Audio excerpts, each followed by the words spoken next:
नमस्कार दोस्तों, 27 अक्टूबर को एक लेडीज नैना बहन अपने दोनों बच्चों को लेकर सीकर से भावनगर आती है। दीपावली का फंक्शन मनाने के लिए, दीपावली का पर्व मनाने के लिए अपने पति के घर आती है।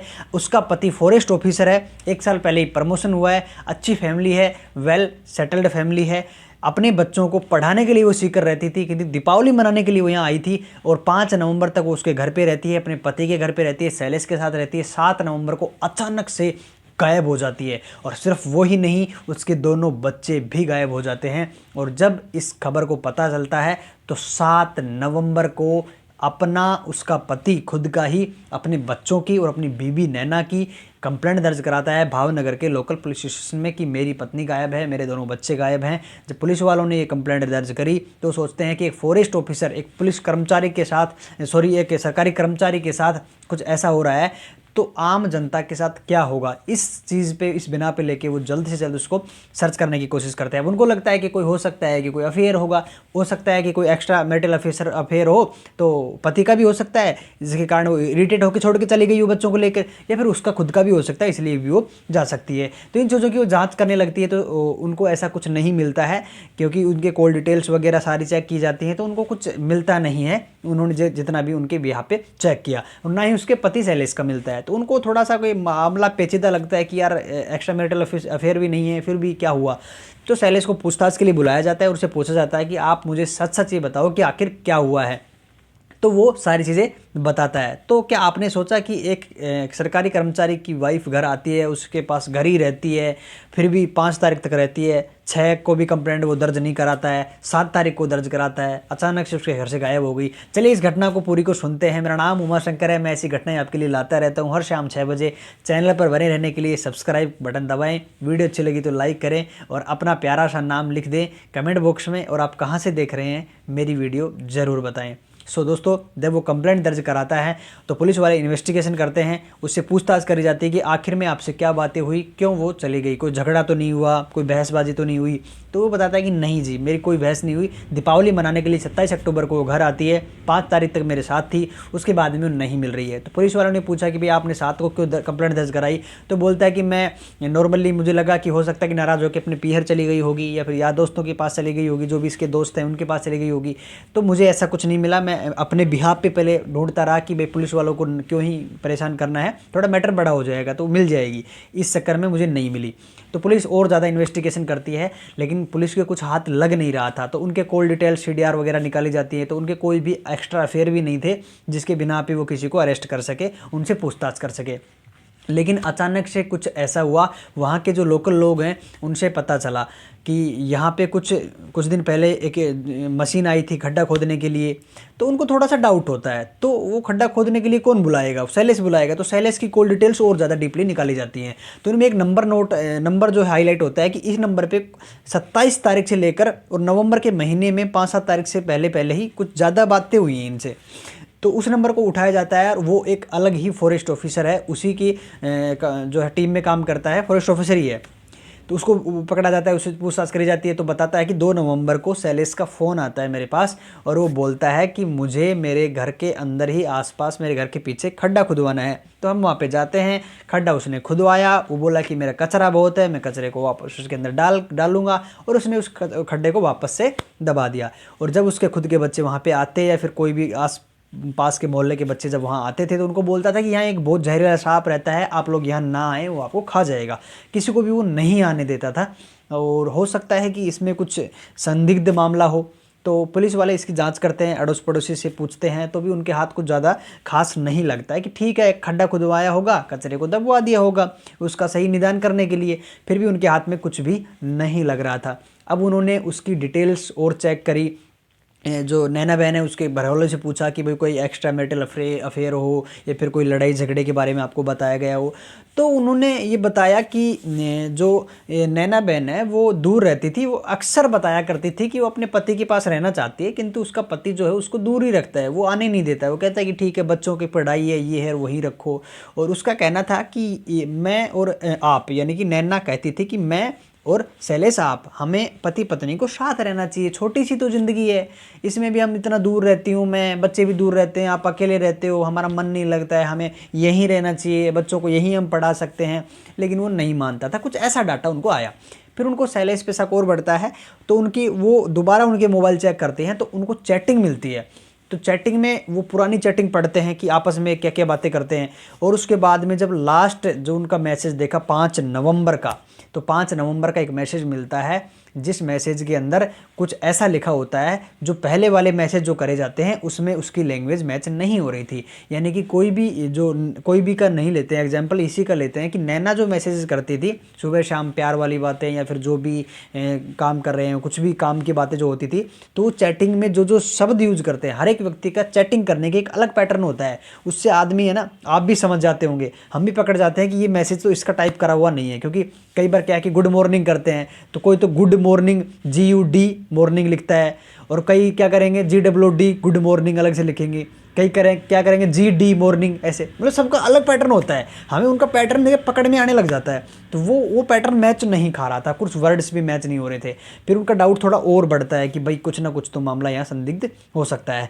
तो जब उससे शैलेश से दोबारा पूछताछ करी जाती है तो वो कहता है कि हाँ मैंने लास्ट में मेरा जो सिक्योरिटी गार्ड है यहाँ गेट का सोसाइटी का, तो वो एक कॉलोनी का सिक्योरिटी गार्ड से पूछा। तो मैंने तो शैलेश ने बताया कि जब मैं सिक्योरिटी गार्ड से पूछा, ये बात तो पुलिस वालों को बता रहा है कि सिक्योरिटी गार्ड से पूछा, तो सिक्योरिटी गार्ड ने मुझे बताया कि आपकी वाइफ और दोनों बच्चे एक टेम्पो में बैठ के जाते हुए मैंने देखे हैं 5 तारीख को।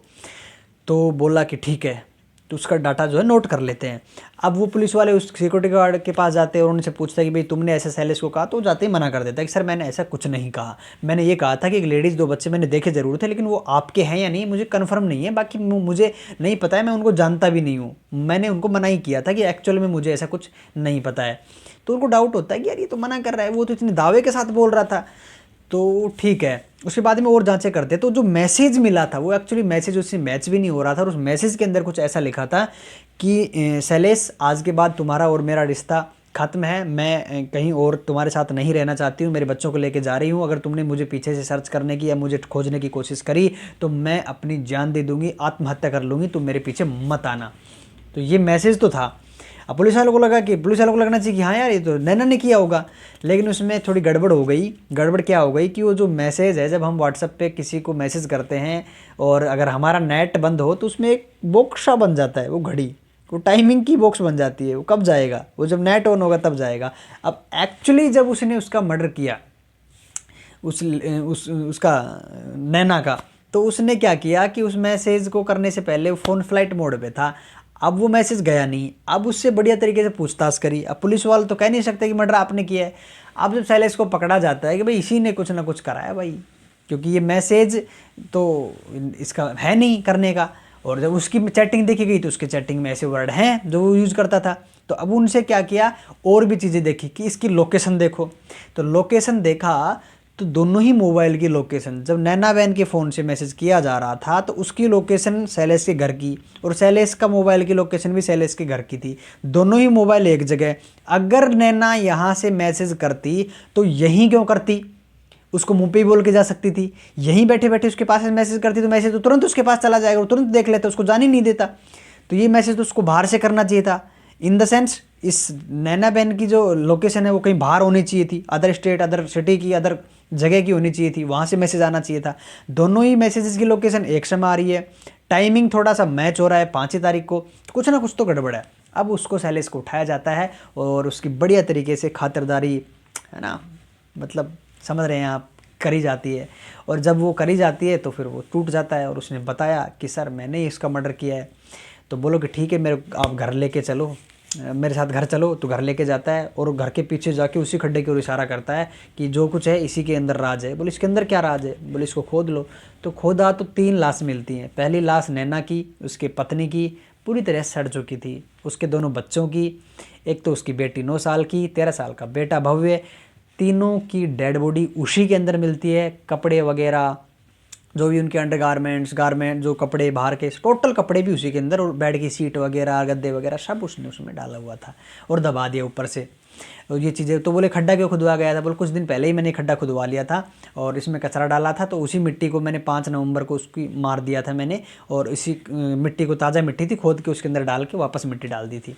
तो अब उनसे पूछा जाता है कि भाई आपने आखिर मारा क्यों? हमारी जांच के अनुसार किसी भी प्रकार का एक्स्ट्रा मैरिटल अफेयर आपकी वाइफ का नहीं था और आपका भी नहीं है। बोले मेरी वाइफ किसी भी तरीके से गलत लाइन की नहीं थी, सब कुछ अच्छा चल रहा था, लेकिन मेरी वाइफ बार बार ये जिद करती थी कि मुझे आपके साथ रहना है और मुझे मेरे पति के साथ रहना है, मेरे बच्चों के साथ रहना है, मैं चाहती हूँ कि मैं एक साथ रहूँ। मैं उसको बार बार यही बोलता था कि आप सीख कर रहो, आप बच्चों की पढ़ाई का करियर का सवाल है, इनका करियर बनाओ, वहीं पे अच्छी एजुकेशन क्वालिटी मिलती है, तो यहाँ आप नहीं रख सकता मैं आपको। तो मैं इधर जंगल एरिया में रहता हूँ, फॉरेस्ट में रहता हूँ, तो यहाँ इतनी फैसिलिटी नहीं है। लेकिन वो लेडीज़ बार बार, वो जो नैना बहन, वो बार बार ये प्रयास करती रहती थी कि मैं इनके साथ रहूँ। वो खूब फ़ोन पे कॉल, अक्सर उनकी बहस होती थी, लेकिन मामला बन जाता था, वापस से लड़ाई होती है अक्सर, मियाँ बीवी में बात बन जाती है। अभी जब 5 नवंबर को वो यहाँ आई हुई थी, 27 तारीख को दीपावली मनाने को, तो 5 नवंबर को फिर से वो झगड़ा यहाँ पे हो जाता है। और सुबह सुबह इतना झगड़ा हो जाता है, सुबह 7 बजे, कि उसका माइंड बहुत ज़्यादा खराब हो जाता है, उसका खून सवार हो जाता है। तो उसने बेड पे लेटी हुई कोई अचानक से तकिया, जो पिल्लो बोलते हैं, उठाया, तकिए से मुंह दबाया और उसकी हत्या कर दी। वो जब तक मर नहीं गई, जब तक उसको दबाए रखा, वो आखिर में मर गई। अब उसका खून इतना सवार था कि दूसरे कमरे में जाता है, अपनी बेटे को मारता है, 13 साल के बेटे को, फिर 9 साल की बेटी की भी बेरहमी से हत्या कर देता है, इसी तरीके से तकिए दबाकर। 15 से 20 मिनट में 3 कत्ल कर चुका था। अब दिमाग ख़राब हो, सोचा क्या करूं, लाशों को ठिकाने लगाऊं, तो खड्डा जो खुदवाई रखा था उसकी मिट्टी निकाली, उसमें डाल दिया। ऐसा वो पुलिस को बता रहा था। तो बोला कि आप उसको रख सकते थे, आपकी वाइफ थी, वो कुछ गलत डिमांड तो नहीं कर रही थी। लेकिन अभी उस पर और इन्वेस्टिगेशन हो रहा है कि क्या यही कारण है उसकी हत्या करने का, या फिर कोई और कारण है। अभी जांचें आगे चल रही हैं। तो मेरा आपसे ये चीज़ें, आपसे मैं ये कहना चाहता हूँ, ये पूछना चाहता हूँ कि क्या एक वाइफ जो बेचारी एकदम शुद्ध पवित्र मन की, जिसका किसी भी प्रकार का कोई गलत संबंध किसी के साथ भी नहीं था, और वो लड़की, वो लेडीज़ अपने बच्चों के साथ, अपने पति के साथ रहने की जो है मन्नत मांग रही थी, अपने पति से रिक्वेस्ट कर रही थी, विनम्र निवेदन कर रही थी, क्या उसके पति को मानना नहीं चाहिए था? क्या ये कोई गलत डिमांड है? क्या वो बहुत ज़्यादा पैसों की डिमांड कर रही थी? ऐसा भी नहीं है। तो फिर वो क्या अपनी पत्नी को अपने साथ नहीं रख सकता था? क्या पढ़ाई के लिए, करियर के लिए इतना बड़ा उसको सज़ा देना क्या ठीक था? आप लोगों की क्या राय है? हालांकि इस पे और जांचें हो रही हैं, आगे जो भी अपडेट रहेगा वो मिल जाएगा। लेकिन आप लोग क्या सोचते हैं, क्या सज़ा इस व्यक्ति को मिलनी चाहिए? एक बेगुनाह पत्नी को और बेगुनाह उन बच्चों को इसने मौत के घाट उतारा। तो इस घटना से आपने क्या सीखा, क्या आपकी राय है, कमेंट बॉक्स में हमें बताएं। नेक्स्ट वीडियो के लिए चैनल को सब्सक्राइब कर लें। वीडियो अच्छी लगी तो लाइक कर दें। Thank you so much. मिलते हैं नेक्स्ट वीडियो में। जय श्री राम।